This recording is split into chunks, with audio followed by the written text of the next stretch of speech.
Genetic code. It was established by 1950 that genetic material. DNA was the genetic material and it controlled various metabolic activity of the cell through synthesis of protein. The discovery of mRNA it was transcribed on DNA template and hence carried a complementary base sequence which directed the protein synthesis was a step ahead in the direction. But the question will still remain, how was the message on mRNA read during protein synthesis? FSC Crick in 1958 wrote that RNA presents mainly a sequence of sites where hydrogen bonding could occur. One would expect, therefore, that whatever went on the template in a specific way did so by forming hydrogen bonds.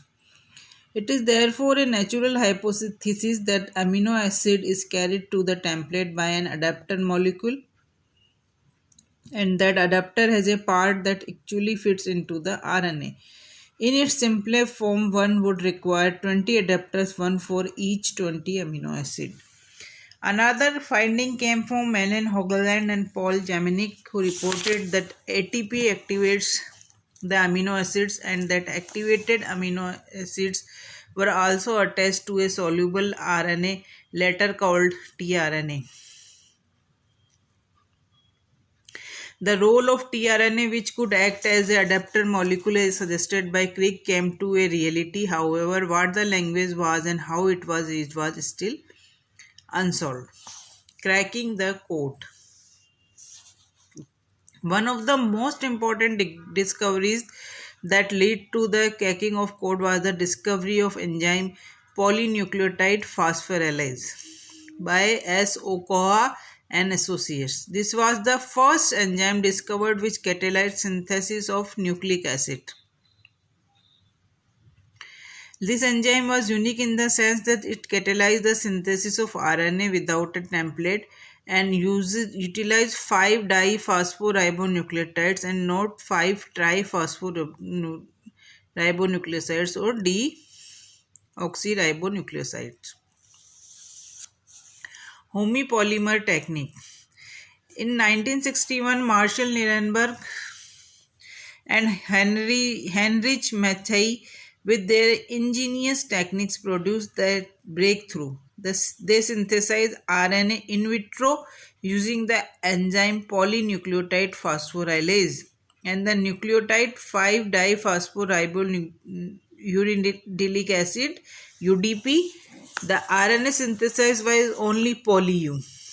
They incubated the synthetic polyurelate poly-U with the extract of E. coli, ATP and GTP and mixture of 20 amino acids in 20 different tubes. A protein could not be synthesized on poly-U mRNA because of lack of initiation codon. This difficulty was overcome by an excess of magnesium which induced non-specific initiation. Each tube had one of the amino acid labeled radioactively. The polypeptides was formed which showed radioactivity only tube which has labeled phenylalanine. It was therefore concluded that the codon for phenylalanine was UUU. The same experiment repeated with poly A, poly C, poly G, poly A incorporated only lysine and poly C only proline in the polypeptide. Poly G was not successful because it formed a complex. Thus, the first three codons were identify UUU phenylalanine, CCC proline, AAA lysine. This technique is known as homopolymer technique. Homopolymer technique. Random polymer technique.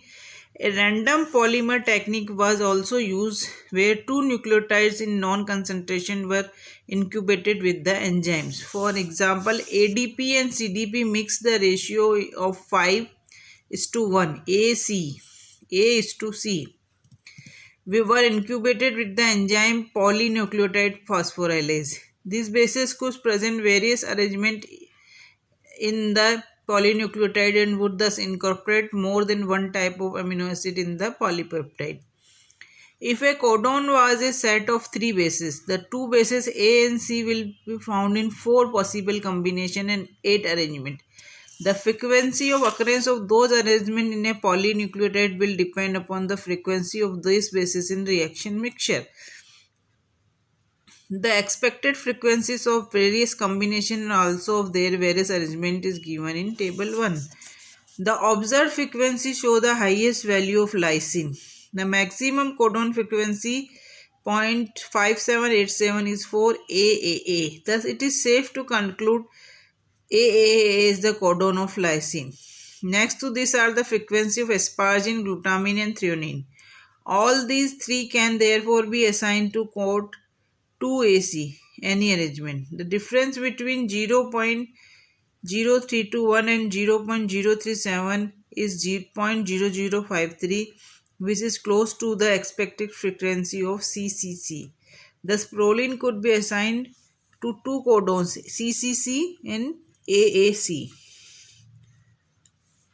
The remaining two can now safely be assigned to A2C. Thus, by comparing the expected frequencies of codon and an observed frequency of amino acid in polypeptide, an attempt to assign the codon to different amino acid is possible. This method could not exactly assign the codon of their respective amino acid. Binding technique. Nirenberg and Linder use another technique to decode some more codons. They found that the ribosome binds to specific amino-acyl tRNA, for which the codon was attached to the ribosome. They incubated isolated ribosome with specific codon, a trinucleotide, and the amino acid. A complex was formed by ribosome codon tRNA amino acid. Ribosome codon tRNA amino acids. This complex appeared only when the codon bound to ribosome was specific for bind amino acid. For example, ribosome bound to UU will bind only with phenylalanine tRNA. The ribosome bound to a specific codon was incubated with the mixture of all 20 amino acids, including one which was radioactive. 20 tubes each with a different radioactive amino acid were maintained. The reaction mixture after incubation was passed through heterocellulose filter. The ribosome bound amino acid tRNA was retained on the nitrocellulose membrane. The binding of an amino acid was detected by the presence of radioactivity, which was found present only those reaction mixture which had the labeled amino acid corresponding to the codon bound to the ribosome. This technique helped assigning 50 of the 64 codon. Still better technique was required to complete the codon dictionary. Copolymer of repetitive sequences. Hargobind Khorana developed entirely new technique. He used synthetic polyribonucleotides with non-repeated sequences. A copolymer would have sequence AC, AC, AC, AC, AC. This copolymer were used to site for amino acid assembly. The polypeptide synthesis has two types of amino acid, the threonine and histidine. This could be easily explained since a repetitive AC will have two types of codon, ACA and CAC, repeated alternately. Hence, two types of amino acid were incorporated which were in equal proportion. If the base size is, if the codon size was of 2 bases or 4 bases, incorporated only one type of amino acid. This supports the presence of 3 nucleotide codon, drawing earlier information from earlier studies where histidine was assigned to a code with A and 2 C's present in sequence of CAC. The codon CAC was assigned to histidine and codon ACA to threonine. A copolymer of 3 base repeats say AUC will read in 3 different reading frames and therefore produce following 3 types of polypeptides.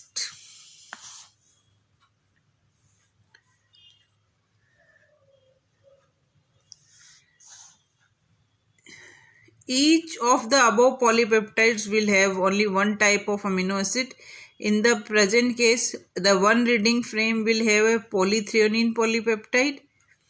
In the second reading frame, we produce a polyleucine polypeptide, whereas the third reading frame will polytyrosine polypeptide.